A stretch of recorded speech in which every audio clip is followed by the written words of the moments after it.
I'm joined here in Atlanta by Buck Davis. He's a consultant and a counselor and workplace mediator. Buck Davis? Well, let's first start with talking about the amount of influence and power that Donald Trump has in this country. He is a leader, whether you like him or not.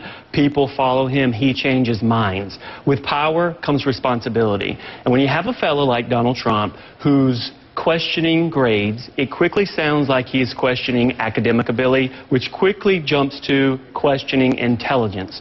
When a white man with privilege questions a black man's intelligence, it sounds very racist and very stereotypical. I think he probably is a very wonderful man. He's a very smart man, but it's a prime example of how a wonderful, smart man can make a mistake. Why wouldn't he understand that? Because I think that Donald Trump is in a total league of his own. I think he's operating with a tremendous amount of privilege, and I don't think that he would admit that he's made an error. Well, I don't think, I just heard it. He will not admit that he's made an error like that. And I asked that question of him and saying, you know, don't you realize when you do this that you have a responsibility, or at least you should? And, you know, I'm okay, I'm comfortable with saying that anyone who's running for president needs to be responsible. So listen, I'm going to give you the last word here, Buck.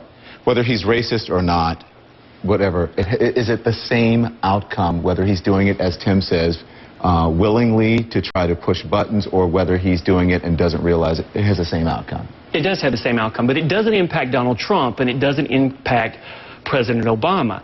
It impacts a group of people in this country who are fighting a lot of barriers themselves. It impacts people of color. And so those folks have their empire. Young black men in this country are fighting barriers around their intelligence, and they're losing opportunities.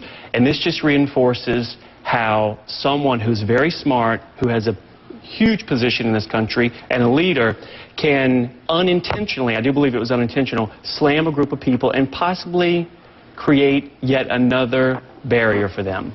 Buck Davis, Tim Wise, thanks to both of you. We appreciate it. Next up here on CNN, President